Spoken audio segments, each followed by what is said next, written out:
بسم الله والحمد لله والصلاة والسلام على رسول الله وعلى آله وصحبه ومن والاه أما بعد. Donc on commence aujourd'hui le cours numéro 87 dans le livre Al-Furqan bayna awliya ar-Rahman wa awliya al-Shaytan du Cheikh al-Islam Ibn Taymiyyah rahimahullah, avec les explications de Cheikh Salih al-Fawzan hafizahullah ta'ala. Et on est arrivé à un endroit donc où le Cheikh il continue sa critique et sa réfutation des gens de Wahdat al-Wujud, parmi les soufiyas, al-Ghulat, les extrémistes parmi les soufiyas. Et il mentionne donc une des paroles de l'un d'entre eux, et c'est, je crois bien que c'est Ibn Arabi, lorsqu'il dit dans un de ses poèmes وَكُلُّ كَلَامٍ فِي الْوُجُودِ كَلَامُهُ سَوَاءٌ عَلَيْهِ نَثْرُهُ أَوْ نِظَامُهُ وَمَعْلُومٌ أَنَّ هَذَا خِلَافُ ما أرسل الله به رسله وأنزل به كتبه فإن المعصية التي يستحق صاحبها الذم والعقاب مخالفة أمر الله ورسوله. Donc ici le cheikh il explique, il dit donc parmi les propos de Ibn Arabi al-Dal al-Mulhid, il dit toute parole dans l'existence est sa parole. Donc il attribue la parole des créatures à Allah, et il dit peu importe que cette parole soit des textes, un texte ou un poème organisé. Et Cheikh Al-Fawzan il mentionne à ce sujet-là, il dit بلا شك مع أن الله فرق بين القدر والشرع سيأتي قوله عز وجل ألا له الخلق والأمر، يعني بين الخلق والأمر فرق، فهناك فرق بين المعصية والطاعة. Donc le cheikh il explique, il dit qu'il n'y a pas de doute, comme on a dit, parce que Cheikh al-Islam il mentionne ce poème-là, puis après il dit on sait très bien que cette parole de Ibn Arabi est en contradiction avec ce que les messagers, ce que Allah subhanahu wa ta'ala a envoyé avec ses messagers et ce qu'il a fait descendre dans ses livres. Et Cheikh Al-Fawzan il dit il n'y a pas de doute que Allah subhanahu wa ta'ala il a fait une distinction entre la prédestination et la révélation. Et il dit qu'on va voir bientôt aussi la parole d'Allah, le verset 54 dans Surat Al-A'raf, Ala lahul khalq wal amr, n'est-ce pas à lui qu'appartient la création et le commandement. Et donc Allah subhanahu wa ta'ala il distingue ici entre la création et l'ordre. Donc l'ordre c'est la révélation, puis la création c'est qu'est-ce que Allah a prédestiné. Et donc il y a une différence entre les deux, et il y a une différence aussi entre le péché et l'obéissance. Il dit ensuite فإن المعصية التي يستحق صاحبها الذم والعقاب مخالفة أمر الله ورسوله. Il dit la désobéissance qui mérite pour celui qui la commet le blâme et le châtiment, eh bien c'est le fait de contredire le commandement d'Allah ainsi que de son messager sallallahu alayhi wa sallam. Donc Cheikh Al-Fawzan il commente sur ce passage là, il dit Al-ma'siyatu mukhalifatul amri al-shar'i. Allah amara bil-ta'a wa amara bil-ibada wa amara bisilatil arham wa amara bibirr al-walidayn wa hadha al-amru وهذا الأمر الشرعي. أما القدري فهذا لا حجة فيه لأحد، هذا فعل الرب سبحانه وتعالى، ونحن لا نخاصم الرب ونجادل الرب، وإنما نجادل أنفسنا ونحاسب أنفسنا لماذا فعلت كذا ولماذا تركت كذا. فأنت لا تجعل نقاشك مع رب العالمين، وإنما تجعل نقاشك ومحاسبتك مع نفسك لماذا فعلت كذا ولماذا تركت كذا وأنا أقدر على فعله وأنا أقدر على ترك كذا لماذا ضيعت وقتي وأنا مأمور بحفظه وهكذا أنت حاسب نفسك واشتغل بمحاسبة نفسك ولا تشتغل بالقضاء والقدر ومحاسبة القضاء والقدر هذا شأن الله عز وجل. Donc le cheikh il explique que le péché et la désobéissance c'est de contredire le commandement que Allah a révélé dans la révélation. Et il explique que Allah a ordonné l'obéissance, il a commandé l'obéissance, il a ordonné par exemple l'adoration, il a ordonné en particulier par exemple le fait de garder les liens de parenté, le fait d'être bon envers nos parents, il a ordonné ça dans la législation qu'il a révélée à ses messagers et à ses prophètes et dans les livres. Et ça c'est l'ordre révélé. Tandis que la question du qadar et qu'est-ce qui a été prédestiné, eh bien il n'y a aucun argument dans ça pour quiconque.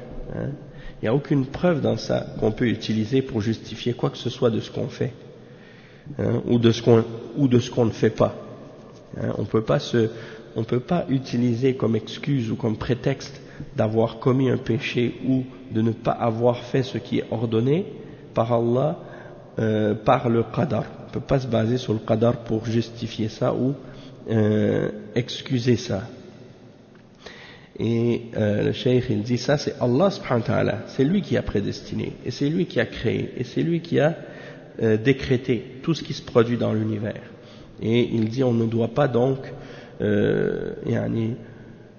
débattre avec Allah ou opposer Allah subhanahu wa ta'ala, mais plutôt nous devons débattre avec nous-mêmes et nous faire des comptes à nous-mêmes.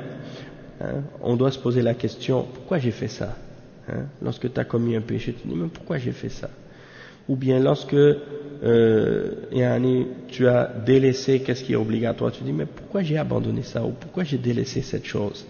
Donc tu te fais des comptes à toi-même et non pas, tu vas pas faire ta discussion ou bien ton débat, ton argumentation avec Allah, le Seigneur des mondes. Donc plutôt tu vas te faire des comptes à toi-même, et tu vas te demander des comptes à toi-même. Pourquoi j'ai fait ça? Pourquoi j'ai pas fait ça? Pourquoi j'ai fait ça alors que je suis capable de ne pas le faire, ou je suis capable de le laisser? Et pourquoi je n'ai pas fait ça alors que je suis capable de le faire? Pourquoi j'ai perdu mon temps alors que je suis ordonné de préserver et de garder mon temps? Donc tu dois te remettre en question et te poser des questions à toi-même et te faire des comptes à toi-même pour te juger toi-même et voir qu'est-ce que tu n'as pas fait alors que tu devais le faire et qu'est-ce que tu as fait alors que tu ne devais pas le faire. Et tu ne dois pas te préoccuper du décret de la prédestination et commencer à chercher des comptes dans le décret et dans la prédestination d'Allah, parce que ça c'est Allah qui décide dans ces choses-là et c'est Allah qui gère ces choses-là.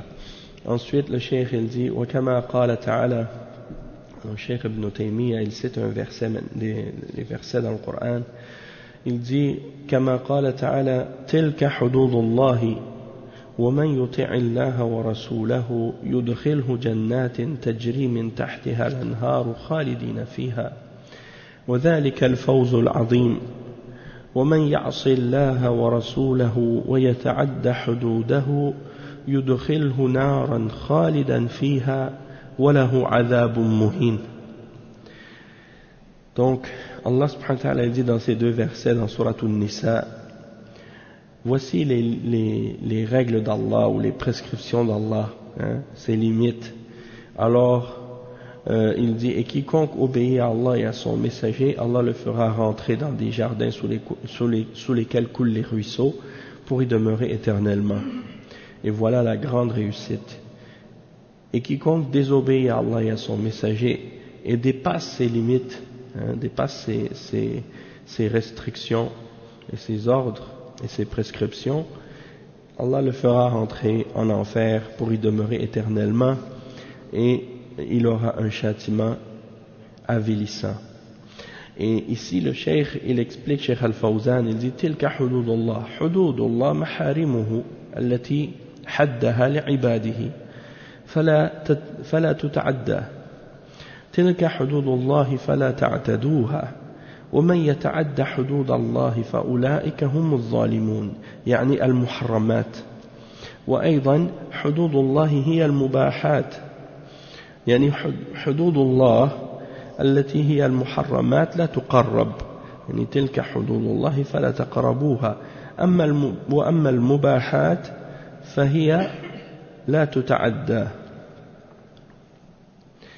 يعني تلك حدود الله فلا تعتدوها ومن يتعدى حدود الله فأولئك هم الظالمون.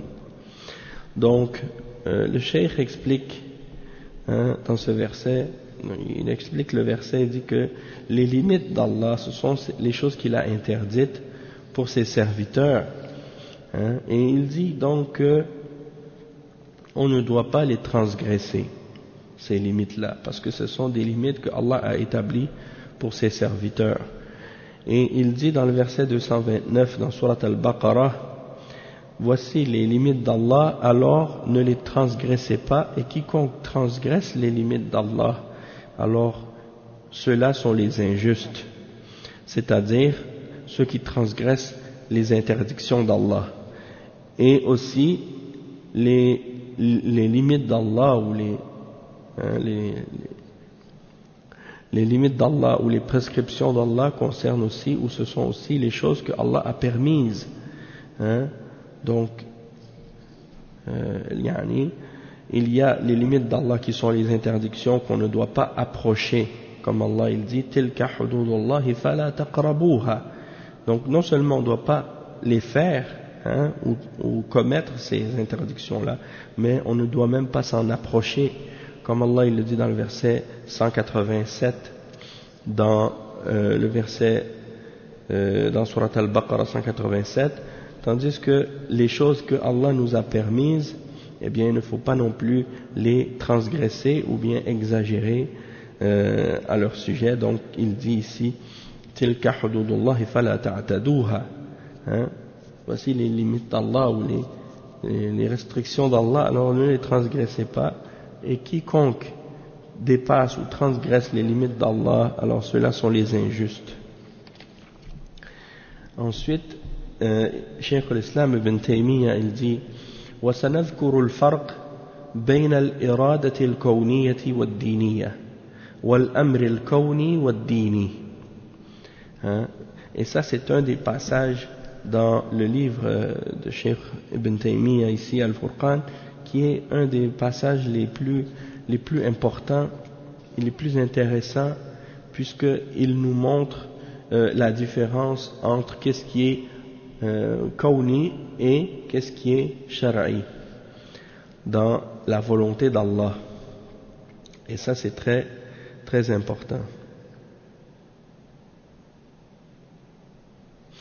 Donc on va lire ensemble Inch'Allah. Le cheikh il dit donc nous allons mentionner la différence entre la volonté dans la création, la volonté d'Allah dans la création, dans le décret et la prédestination, et l'autre volonté, c'est la volonté religieuse, la volonté qu'il a révélée dans ses livres par l'intermédiaire de ses messagers et qu'on connaît par la révélation. Et il y a aussi le commandement ou l'ordre kawni et l'ordre qui est shara'i ou dini. Wa alaykum salam wa rahmatullahi wa barakatuh. Donc ça aussi c'est très important. Et donc il y a plusieurs choses comme ça qui sont mentionnées dans les paroles d'Allah subhanahu wa ta'ala, dans lequel il y a une distinction entre qu'est-ce qui est kawni et qu'est-ce qui est shara'i. Et c'est pas seulement la volonté, c'est pas seulement la volonté, il y a aussi l'ordre comme on l'a vu, et il y a d'autres aussi. On va voir des exemples aussi de ça dans les explications de Ibn Taymiyyah. Il va donner des exemples de chaque et avec des versets et des références pour illustrer puis clarifier ce point-là. Bon, c'est pas tout de suite là, c'est dans un bon nombre de cours que le cheikh il mentionne, Ibn Taymiyyah il dit وقد ذكر الله في كتابه الفرق بين الإرادة والأمر والقضاء والإذن والتحريم والبعث والإرسال والكلام والجعل الذي بين الكون الذي خلقه وقدره وقضاه وإن لم يكن يأمر به ولا يحبه ولا يثيب أصحابه ولا يجعلهم من أوليائه المتقين وبين الدين الذي أمر به وشرعه وأثاب عليه وأكرمهم وجعلهم من أوليائه المتقين وحزبه المفلحين وجنده الغالبين وهذا من أعظم الفروق التي يفرق بها بين أولياء الله وأعدائه. Donc c'est ce passage-là et il va donner des exemples par la suite de chaque exemple, de chaque point de ce qu'il a mentionné, par rapport à, par exemple, comme il l'a mentionné, al-irada, la volonté, al-amr, le commandement, al-qada, le décret, al-idhn, la permission, al-tahrim, l'interdiction, al-ba'th, al-irsal, le fait d'envoyer, de susciter, la parole, et ainsi de suite. Tout ça, il y a un aspect dedans qui est kauni, relié à la création et la prédestination, et il y a un aspect qui est shar'i, qui est révélé dans la révélation, qui est ordonné par Allah et qui est aimé d'Allah. Et celui qui ne fait pas la distinction entre ces deux-là, eh bien, il tombe dans l'erreur et dans l'égarement au sujet du qadar. Et ça, c'est donc très important de le comprendre. Donc, pour donner juste un exemple par rapport de ça, avant d'arriver à cet endroit-là dans le livre, on n'est pas arrivé là, sauf que qu'est-ce que le cheikh explique maintenant, ça nous donne déjà une idée de ça. Et dans d'autres livres, dans d'autres cours, on a parlé de cette distinction entre la volonté d'Allah dans la création et dans la prédestination, et la différence de ça et de ce que Allah a révélé de sa volonté dans la charia et dans ce qu'il a fait connaître par l'intermédiaire de ses messagers. Donc c'est deux choses différentes. Donc on appelle ces deux volontés-là kawni, ou bien al-irada al-kawniya et al-irada ad-diniya. D'accord? La volonté kawniya. Kawni, ça vient de al-kawn, c'est-à-dire la création. Et ad-diniya, c'est qu'est-ce qui est religieux, qui se réfère à din, la religion. Et parfois vous allez entendre ou vous allez voir des traductions du terme kawni, certains le traduisent par universel. Ils disent la volonté universelle. Et ad-diniya, la volonté religieuse. Donc c'est une autre façon de le dire, mais moi j'ai constaté, ou j'ai remarqué que la traduction ou l'explication avec des termes plus simples, eh ben ça aide en général à comprendre plus facilement. Donc quand tu dis la volonté universelle, pour certains c'est un petit peu plus abstrait, c'est un petit peu moins clair, tandis que si tu expliques ou tu dis la volonté d'Allah dans sa création et dans ce qu'il a prédestiné, moi je trouve ça plus clair et plus simple. Et ad-diniya, la volonté d'Allah dans ce qu'il a révélé, et dans sa religion, qu'est-ce qu'il aime et qu'est-ce qu'il a ordonné à ses serviteurs de faire. Donc ça c'est la religion la volonté qu'on appelle religieuse. Et donc il y a la volonté, et il y a aussi l'ordre, le commandement. Il y a le commandement qui est kawni, c'est-à-dire ce que Allah a ordonné dans la création et dans la prédestination, et ce que Allah a ordonné dans la religion, l'ordre religieux.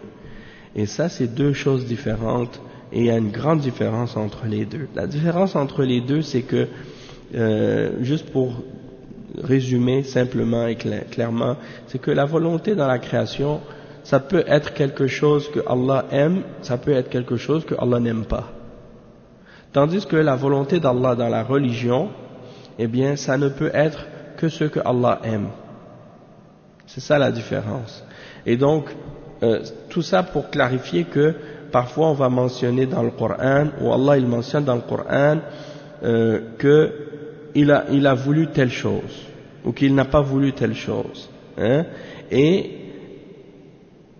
si par exemple quelqu'un prend ce verset-là, hein, ou un de ces versets, eh bien, il doit distinguer, est-ce que c'est l'ordre d'Allah dans la révélation par rapport à ce qu'il a ordonné dans la religion, ou est-ce que c'est dans la création qu'il a ordonné ces choses-là? Et la différence entre les deux est très importante, parce que si c'est dans la création, si c'est la volonté dans la création, ça veut dire que c'est un ordre qu'il a établi dans ce qu'il a créé. Ça ne veut pas dire que c'est quelque chose qu'il aime nécessairement, peut-être que c'est quelque chose qui est interdit dans le Coran, ou qui est interdit dans la Sunna. Mais Allah l'a ordonné, ou il l'a créé dans le but d'éprouver et de tester les hommes. Donc, Allah subhanahu wa ta'ala, peut-être que parfois, comme on voit, il crée des choses, ou il permet des choses, et ça ne fait pas partie des choses qu'il a ordonnées ou qu'il a permis dans son livre. C'est-à-dire, c'est des choses qui sont parfois interdites. Et pour donner des exemples de ça, par exemple, il a permis que le shirk existe. Il a permis que le kufr existe. Il a permis que Iblis existe.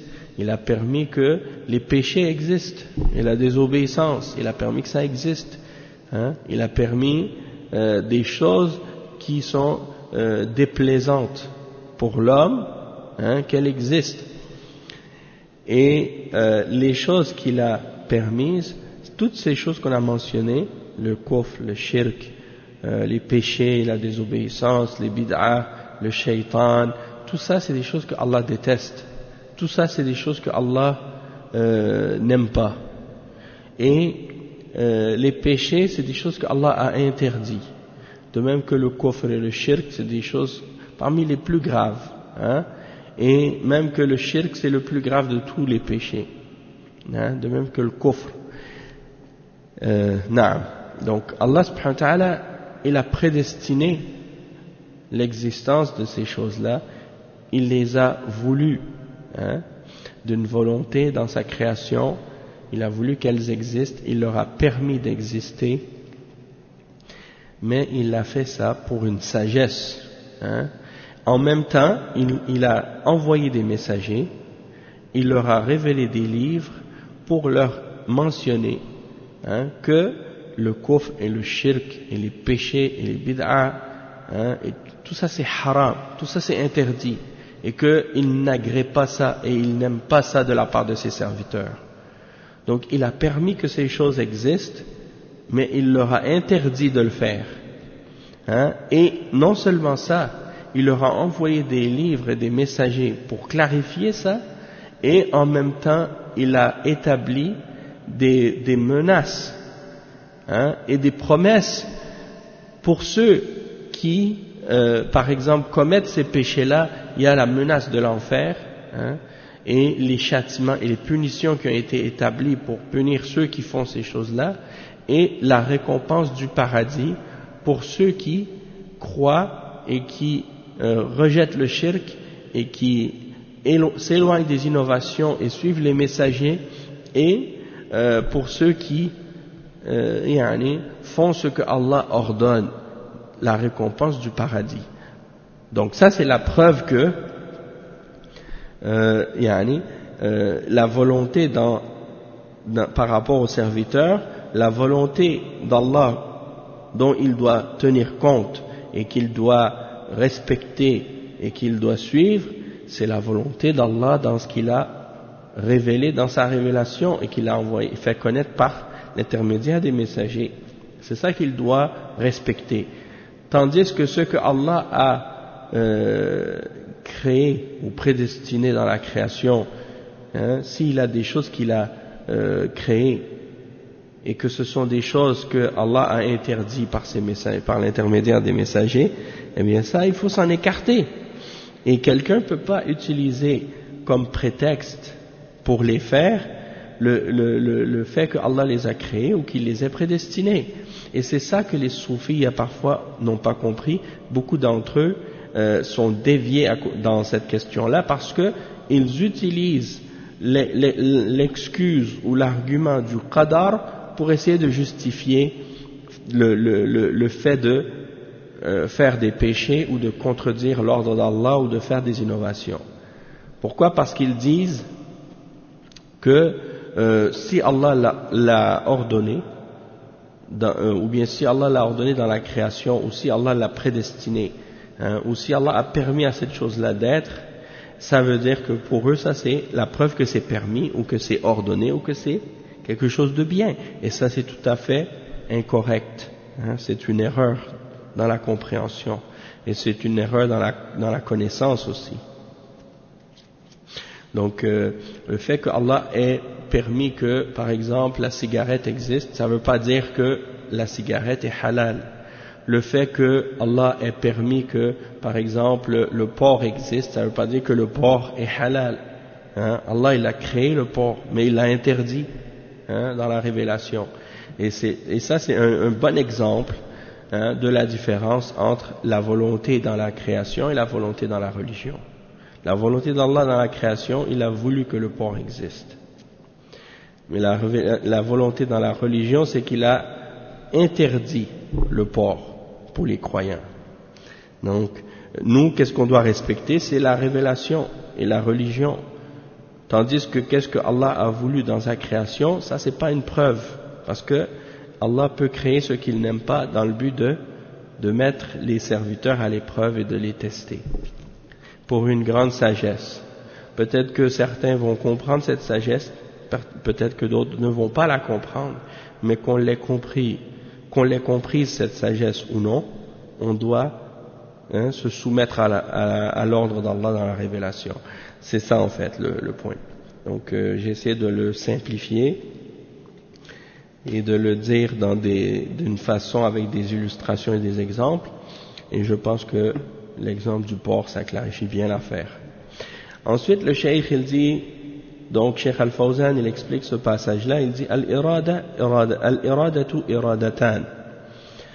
إرادة كونية وهي التي يخلق الله بها الأشياء ويوجد بها الأشياء وهذه لا بد من وقوعها. أما الإرادة الشرعية فهي الأمر والنهي والله يريد أن يتوب عليكم ويريد الذين يتبعون الشهوات أن تميلوا ميلا عظيما يريد الله أن يخفف عنكم وخلق الإنسان ضعيفا. هذه إرادة شرعية وهذه الإرادة الكونية ليس من لازمها المحبة، فقد يريد الله شيئا وهو لا يحبه ولكن لحكمة وللابتلاء وللامتحان. وأما الشرعية فإنه يحبها وإن تكفروا فإن الله غني عنكم ولا يرضى لعباده الكفر وإن تشكروا يرضه لكم. فالإرادة الشرعية يحبها الله، أما الإرادة الكونية فقد يحبها وقد لا يحبها، وهذا فرق. الفرق الثاني الإرادة الكونية لا بد من وقوعها، أما الإرادة الشرعية فقد تقع وقد لا تقع. فالله أراد من عباده الإيمان فبعضهم يؤمن وبعضهم لا يؤمن، أراد منهم الإيمان الإرادة الشرعية ولكن بعضهم يؤمن وبعضهم لا يؤمن، قد تقع وقد لا تقع، بخلاف الكونية لا بد من وقوعها. Donc le cheikh il explique que la volonté elle est de deux catégories. La volonté dans la création, et c'est-à-dire la volonté par laquelle Allah crée les choses et fait en sorte que les choses existent, et cette volonté-là, elle doit absolument se produire, c'est-à-dire ce que Allah veut dans la création et ce qu'il veut créer, eh bien ça doit se produire et ça ne peut pas ne pas se produire. Et comment tu fais pour savoir si quelque chose Allah l'a voulu dans la création? Tu as juste à regarder si cette chose-là existe ou si cette chose-là s'est produite.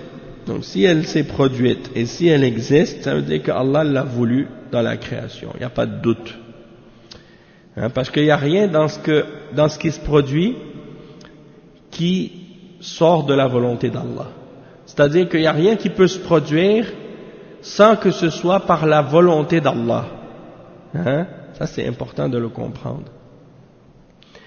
Et il dit donc que en ce qui concerne la volonté d'Allah dans la religion et dans la législation révélée, eh bien ça c'est qu'est-ce qui a rapport avec ce qui est halal et ce qui est haram, ce qui est ordonné et ce qui est interdit, ce qui est wajib et ce qui est mustahab et ce qui est interdit et ainsi de suite. Ça a rapport avec la révélation et ce qu'il a ordonné dans la religion. Et il donne un exemple par rapport à ça dans le verset 27 et 28 dans Surat An-Nisa. Allah subhanahu wa ta'ala dit Wallahu yuridu an yatuba alaykum wa yuridu alladhina yattabi'una ash-shahawati an tamilu maylan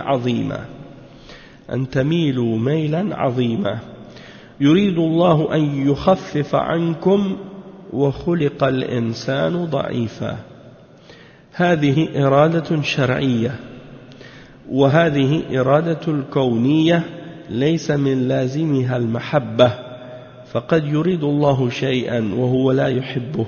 Donc le cheikh il explique en citant ce verset 27 et 28 l'exemple des exemples de la volonté d'Allah dans la création et des exemples de la volonté d'Allah dans la religion. Donc dans le verset, dans Surat An-Nisa 27 et 28, Allah subhanahu wa ta'ala dit ce qui signifie Allah veut accueillir votre repentir. Allah subhanahu wa ta'ala, il veut que vous vous repentiez. Mais est-ce que c'est tout le monde qui se repente? Non, il y en a qui se repentent, il y en a qui ne se repentent pas. Donc ça veut dire que c'est l'ordre d'Allah dans la religion. Ce qu'il aime, il aime la repentance. Il dit, mais ceux qui veulent la passion veulent vous inciter grandement vers l'erreur comme ils le font. Et il dit dans le verset 28, Allah veut alléger les obligations, car l'homme a été créé faible. Donc Allah subhanahu wa ta'ala, dans sa religion, il veut alléger les choses pour vous. Il veut que la religion soit simple et facile. Donc, il a fait en sorte que les règles de la religion soient allégées et faciles pour les croyants, parce que l'homme est créé faible. Donc, il y a, et le cheikh dit, la volonté dans la religion qui est connue par la révélation et qui peut se produire ou ne pas se produire, mais qui fait partie de ce que Allah aime. Par exemple, Allah veut qu'on fasse la salat. Et Allah veut qu'on soit croyant. Mais est-ce qu'on fait tous la salat? Non, il y en a qui font la salat, il y en a qui la font pas. Allah veut qu'on soit croyant, mais est-ce que tous les hommes sont croyants? Non, il y en a qui sont croyants, il y en a qui sont kuffars. Et il y en a qui sont des mushrikines. Donc ça c'est la volonté d'Allah dans la religion, dans qu'est-ce qu'il a révélé. On la connaît par ça, cette volonté-là on la connaît par la révélation. On la connaît par l'intermédiaire des prophètes et des messagers. Et elle peut se produire comme elle peut ne pas se produire aussi. Et il dit, la volonté dans la création, eh bien, cette volonté-là, ça ne veut pas dire nécessairement que Allah l'aime. C'est-à-dire que Allah peut vouloir que quelque chose existe, hein, et il peut créer quelque chose, et il peut prédestiner quelque chose, permettre à quelque chose d'exister. Mais ça n'implique pas nécessairement que Allah aime cette chose-là. Peut-être que Allah veut une chose et qu'il ne l'aime pas. Alors dans ce cas-là, on pourrait poser la question, pourquoi dans ce cas-là, si Allah ne l'aime pas, pourquoi l'a-t-il voulu?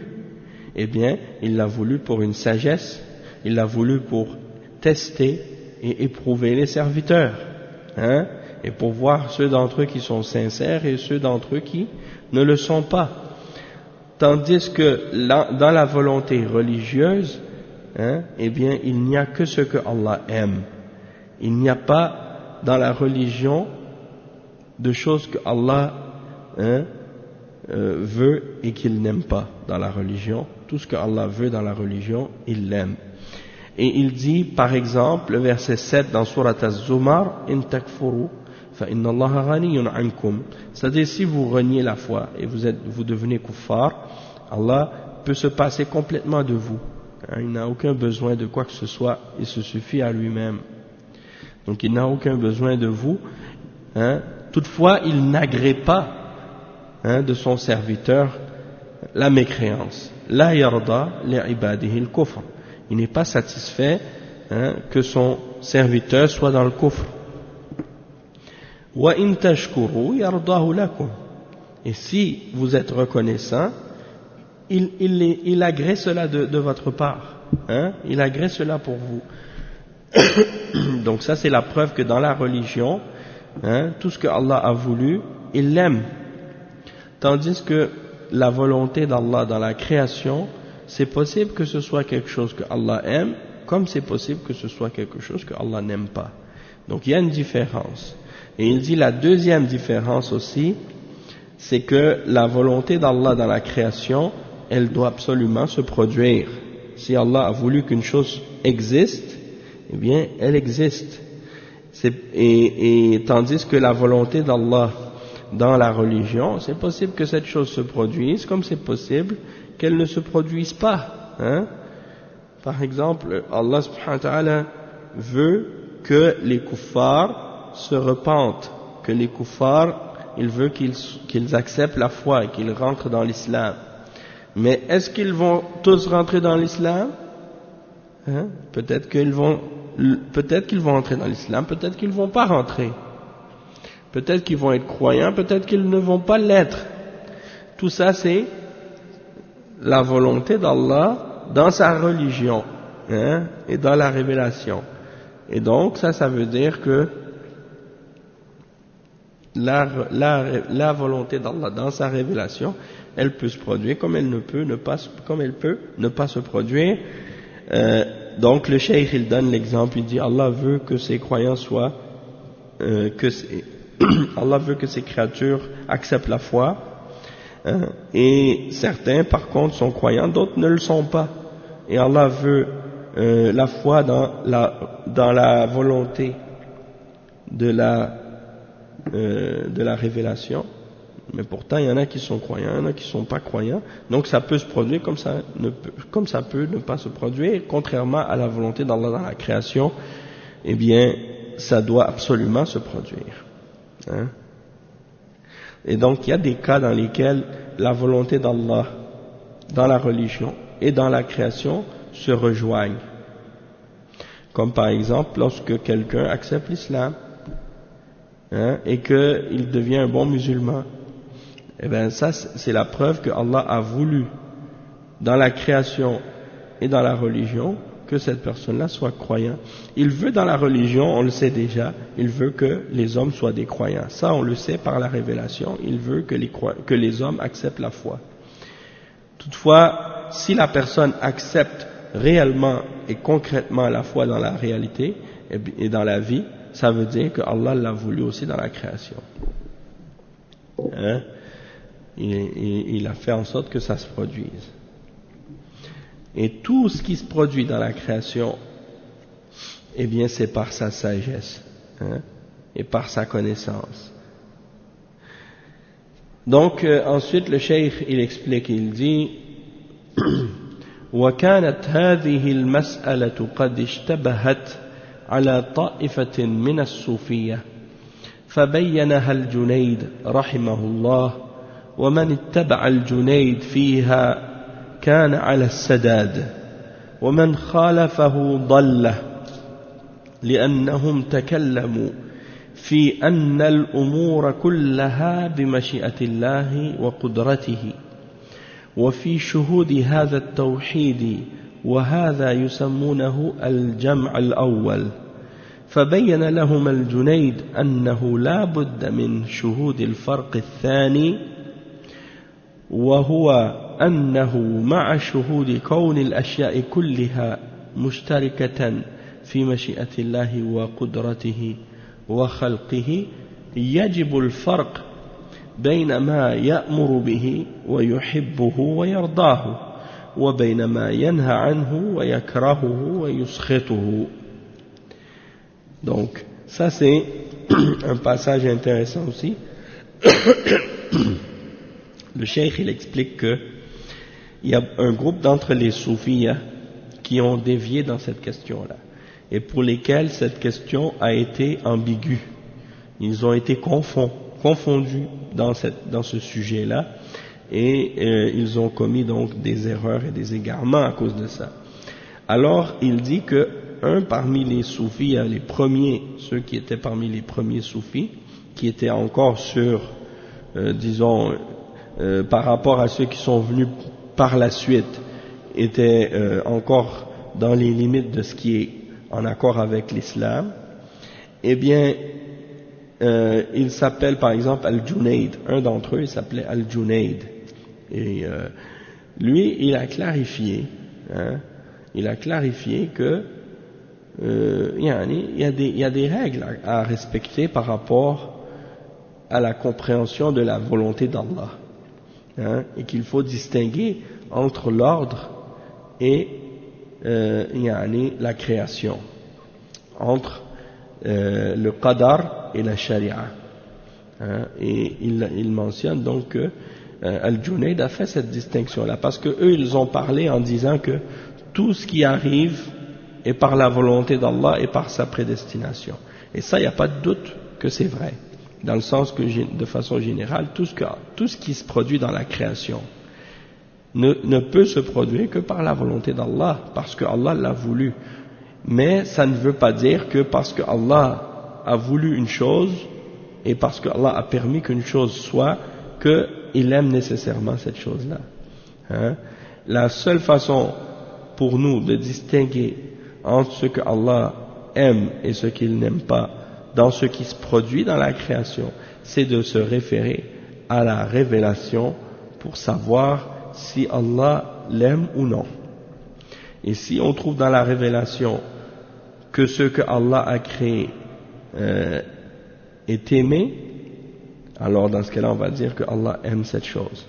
Et si on trouve dans la révélation que Allah n'aime pas une chose, alors on va dire que dans ce cas-là ce que Allah a créé, ce que Allah a prédestiné, ça c'est une chose qu'il n'aime pas, parce que on l'a trouvé dans la révélation. Donc Al-Junayd leur a expliqué ça.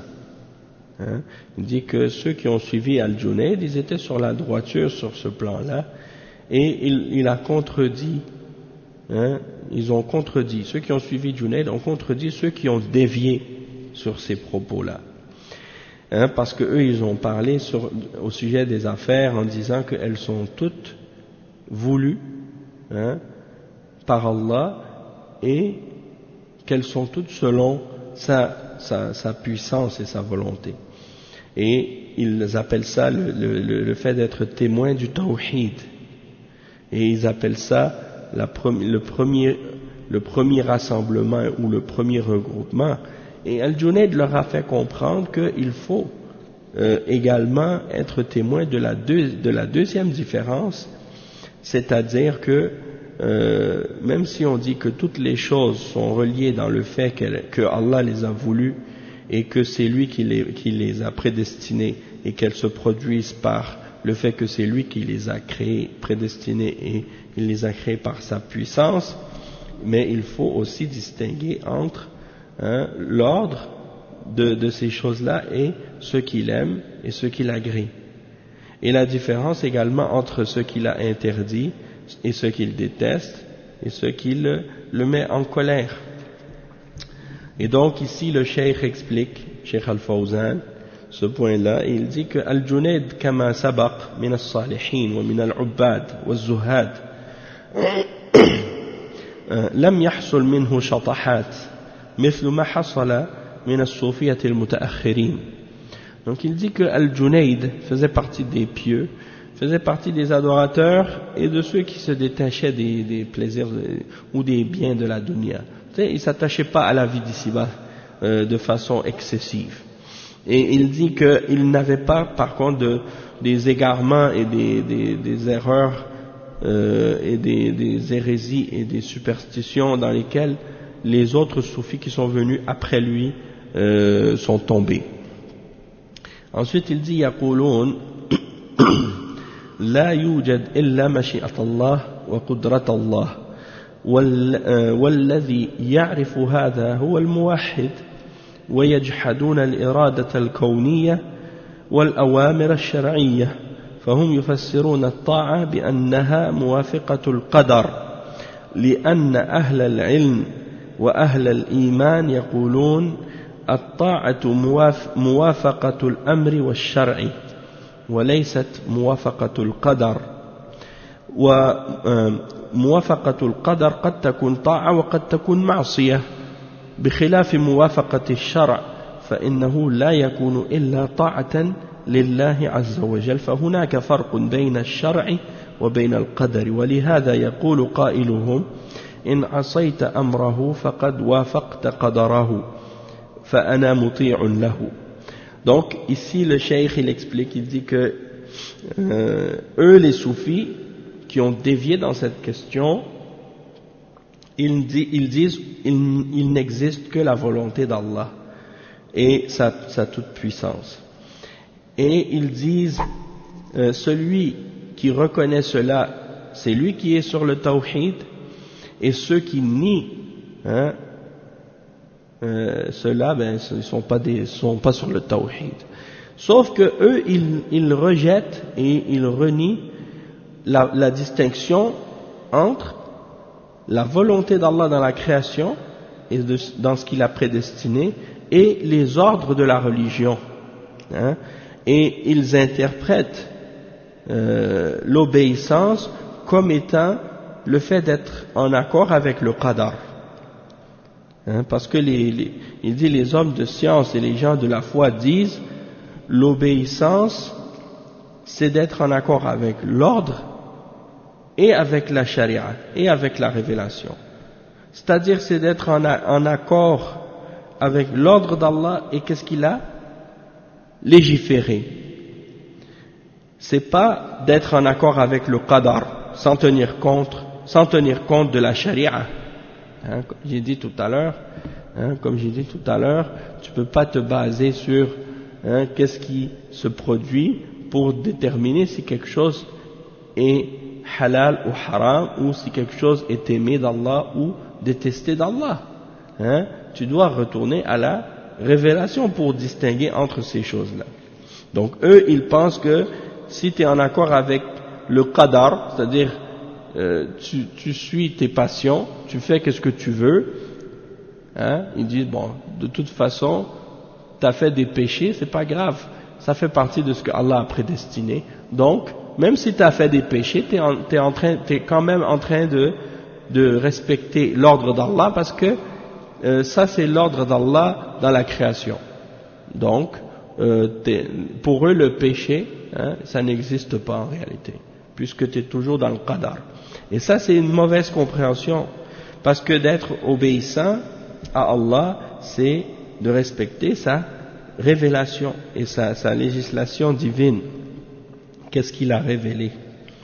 Donc il explique le cheikh ici, il dit d'être en accord avec le qadar, d'être en accord avec la création et la prédestination, ça peut être une obéissance si c'est en accord avec ce que Allah a révélé, mais si ça contredit ce que Allah a révélé, dans ce cas-là, ça va être un péché, ça va pas être une obéissance.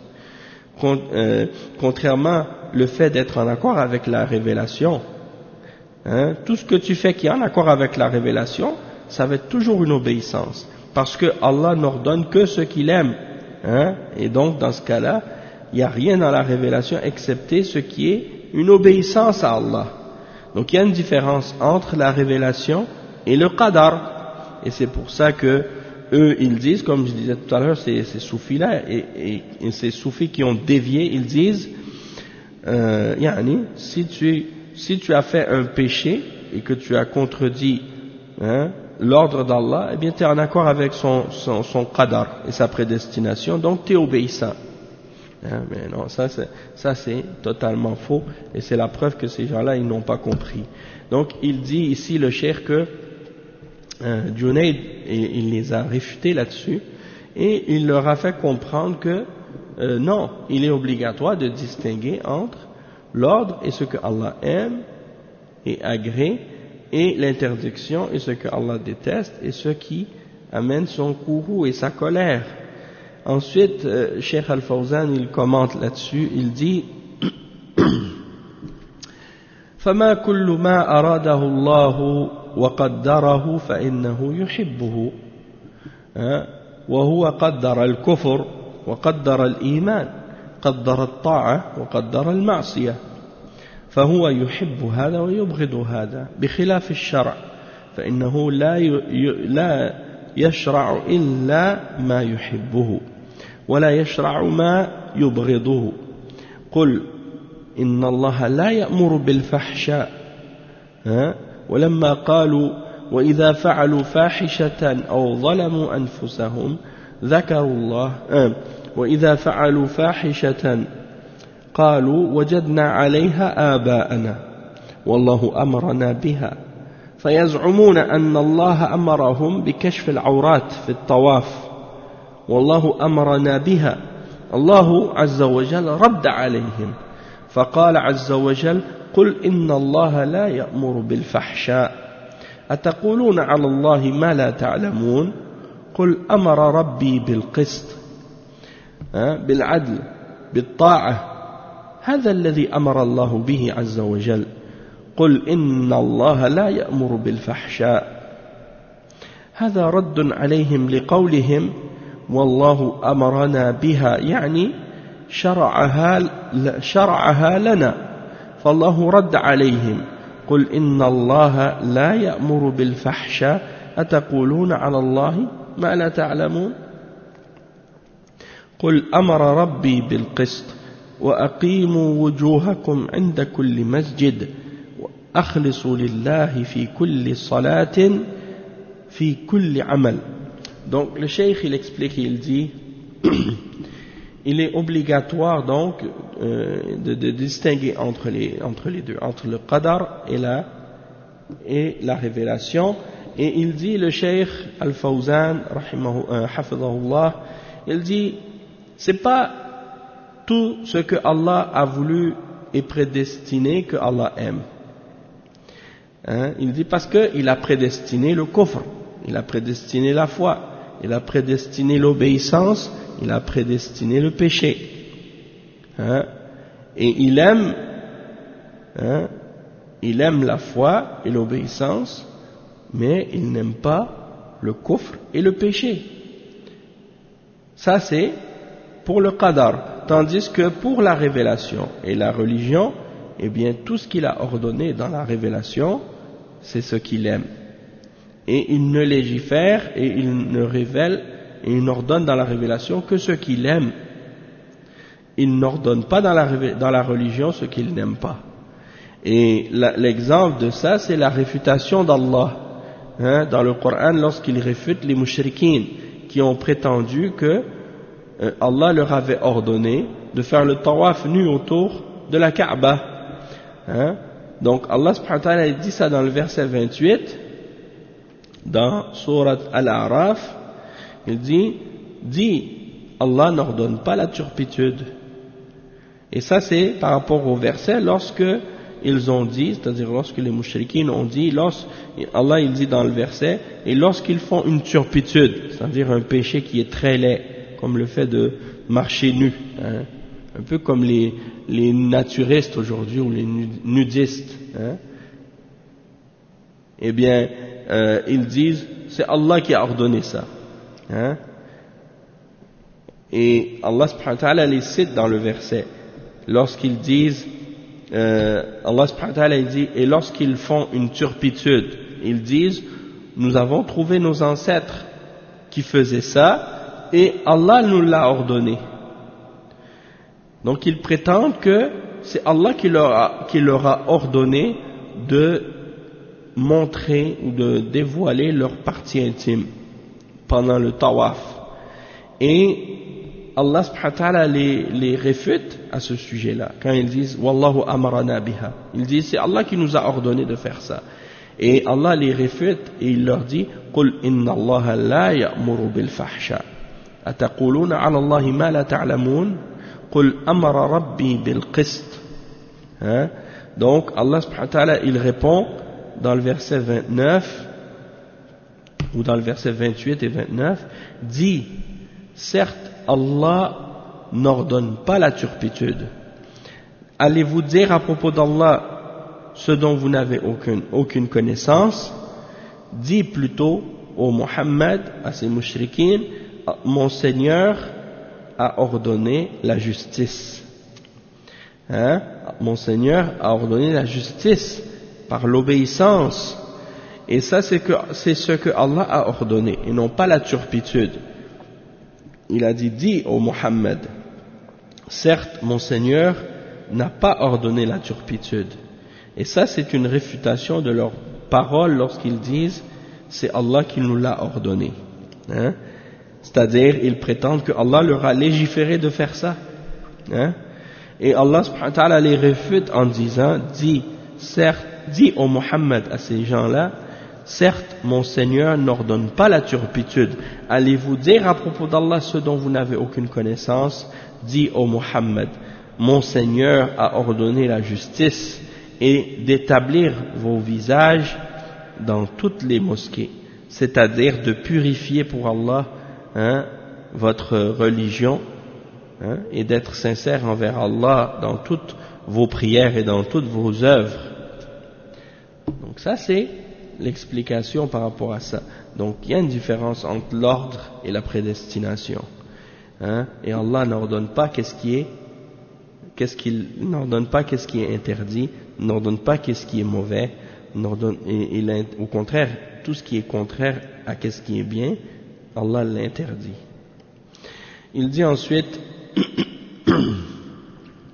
Cheikh al-Islam ibn Taymiyyah, il dit وَيُفَرِّقُ بَيْنَ أَوْلِيَائِهِ وَأَعْدَائِهِ كما قال تعالى أفنجعل المسلمين كالمجرمين ما لكم كيف تحكمون وقال تعالى أم نجعل الذين آمنوا وعملوا الصالحات كالمفسدين في الأرض أم نجعل المتقين كالفجار وقال تعالى أم حسب الذين اجترحوا السيئات أن نجعلهم كالذين آمنوا وعملوا الصالحات سواء محياهم ومماتهم ساء ما يحكمون. Donc ici le cheikh il mentionne que non seulement Allah subhanahu wa ta'ala il a distingué entre ce qu'il aime et ce qu'il n'aime pas, ce qu'il agrée et ce qu'il déteste, mais il a également distingué entre ses serviteurs et ses ennemis. Et il mentionne des versets à ce sujet-là, comme les versets 35 et 36 dans Al-Qalam, dans Surat Al-Qalam, dans lequel Allah subhanahu wa ta'ala justement il mentionne, il dit أَفَنَجْعَلُ الْمُسْلِمِينَ كَالْمُجْرِمِينَ مَا لَكُمْ كَيْفَ تَحْكُمُونَ. Les versets 35 et 36 dans Surat Al-Qalam. Traiterons-nous les musulmans comme des criminels? Qu'avez-vous? Comment jugez-vous? Et les versets également, le verset 28,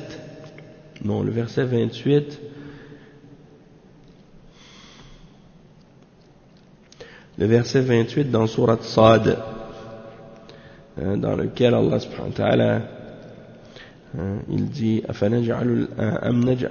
أم نجعل الذين آمنوا وعملوا الصالحات كالمفسدين في الأرض أم نجعل المتقين كالفجار. C'est-à-dire, allons-nous traiter ceux qui croient et qui font les bonnes œuvres comme ceux qui font le désordre sur la terre, ou allons-nous traiter les pieux comme les pervers? Donc c'est pour dire que il y a une différence entre les gens du bien et les gens du mal, entre les croyants et les mécréants, entre ceux qui font le bien et ceux qui font le mal, entre les mushrikines et les gens du tawhid. Il y a une différence entre les deux. Malgré que les kuffars aujourd'hui ils veulent mettre tout le monde à égalité, hein? Quand ils disent tout le monde est égal, eh ben non seulement ils veulent dire par là, ou ils prétendent par là que tout le monde est égal dans la création et dans la réalité, hein, dans les droits, comme ils disent, dans les droits et les obligations ou les devoirs. Et ça c'est faux de toute façon, parce que on n'est pas tous égaux. Il y a des différences entre nous. On est tous égaux dans le sens qu'on est tous des êtres humains, hein, on est tous pareils, dans le sens, quand je dis qu'on est tous pareils, en même temps aussi c'est pas vrai, parce qu'on n'est pas tous pareils, mais dans le sens que on est tous des fils d'Adam. Dans ce sens-là, oui, on est égaux, dans le sens qu'on est tous des fils d'Adam. Mais on n'est pas tous égaux, dans le sens qu'on est différents les uns des autres. Et on n'a pas tous la même valeur non plus pour Allah. Parce que pour Allah, les croyants, hein, et les mécréants n'ont pas la même valeur. Pour Allah, les gens qui font le bien et qui font la justice ne sont pas équivalents à ceux qui font de l'injustice et qui font du mal et qui rejettent la vérité et qui sont injustes. Donc il y a une différence entre les hommes, hein, sur ce plan-là. Donc Allah subhanahu wa ta'ala il dit dans ces versets, on ne va pas traiter les croyants qui font des bonnes œuvres, hein, de la même manière que ceux qui font le désordre sur la terre et qui font du kufr et du shirk. On ne va pas traiter les pieux, ceux qui se préservent d'Allah, hein, et de son châtiment, de la même manière que ceux qui désobéissent et qui opposent ouvertement la vérité. Et dans le verset 21 dans Surat Al-Jathiyah, أم حسب الذين اجترحوا السيئات أن نجعلهم كالذين آمنوا وعملوا الصالحات سواء محياهم ومماتهم ساء ما يحكمون. Allah subhanahu wa ta'ala dit dans ce verset, est-ce que ceux qui font des péchés pensent que nous allons les traiter de la même manière que ceux qui croient et qui font des bonnes œuvres, à égalité dans leur vie et dans leur mort?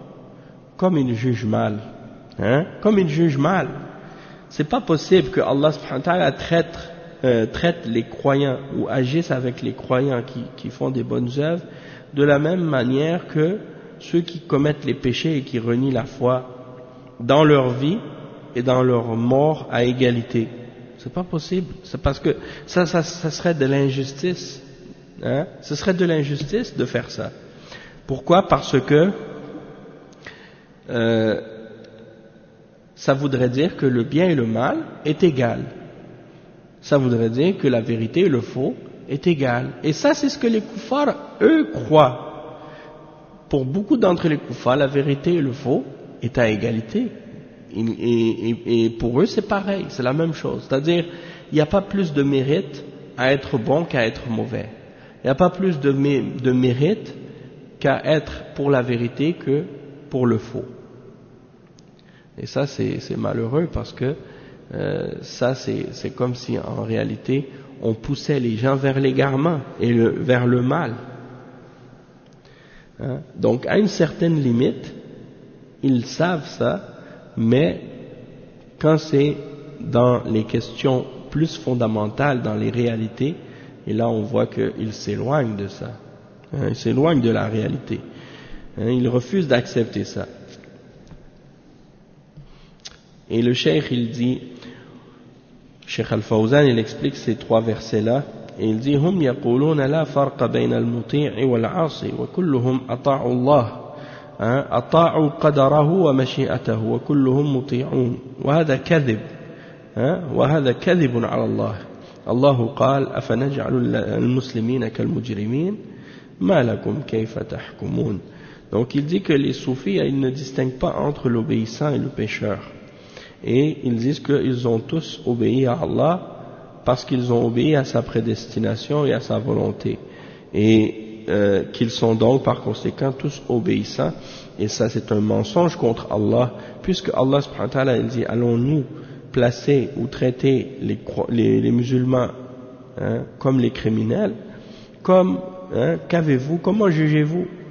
Et l'autre verset, allons-nous traiter ceux qui ont cru et qui font des bonnes œuvres comme les gens qui sèment le désordre sur la terre, ou allons-nous traiter les pieux, al-muttaqoun, ceux qui ont taqwa, de la même manière que al-fujjar, les pécheurs, les pervers? Et donc ça c'est une question qui implique une réprimande et un blâme de celui qui penserait cela, car Allah subhanahu wa ta'ala ne va jamais les traiter de façon égale et les mettre à égalité. Ça c'est de l'injustice, et Allah n'est pas injuste. Allah subhanahu wa ta'ala il dit dans le Coran inna Allah la yadhlimu mithqala dharrah. Allah ne fait même pas un poids d'une atome d'injustice. Donc il ne va même pas faire un poids d'une atome d'injustice. Et Allah subhanahu wa ta'ala il dit également par rapport à l'autre verset, est-ce que ceux qui font des péchés s'imaginent qu'on va les traiter de la même manière que ceux qui font des bonnes œuvres, et qu'on va les mettre à égalité dans cette vie et dans leur vie et dans leur mort, comme ils jugent mal? Il y a beaucoup de gens comme ça malheureusement, qui ont la même idée que les soufis aujourd'hui. Ils pensent que tout le monde est pareil, tout le monde est bon, tout le monde va avoir le même traitement. Et Allah subhanahu wa ta'ala il dit dans le cheikh, il dit فَاللَّهُ لَا يَجْعَلُ الَّذِينَ اجْتَرَحُوا السَّيِّئَاتِ مثل الذين آمنوا وعملوا الصالحات فدل على الفرق بين القدر وبين الشرع. Donc il dit Allah Azza wa Jal il ne va pas placer ou traiter ceux qui font des péchés de la même manière que ceux qui ont cru et qui font des bonnes œuvres. Et ça c'est la preuve qu'il y a une distinction entre la prédestination et la révélation, la législation divine qu'on connaît par la révélation. Donc on va s'arrêter ici pour aujourd'hui, Inch'Allah. On continuera d'autres exemples et d'autres clarifications par la suite dans les autres paroles de Cheikh al-Islam Ibn Taymiyyah. On s'arrête ici. Subhanakallahumma wa bihamdik ashhadu an la ilaha illa anta astaghfiruka wa atubu ilayk wa sallallahu wa sallam ala nabiyyina Muhammad wa ala alihi wa sahbihi ajma'in. Wassalamu alaykum wa rahmatullahi wa barakatuh.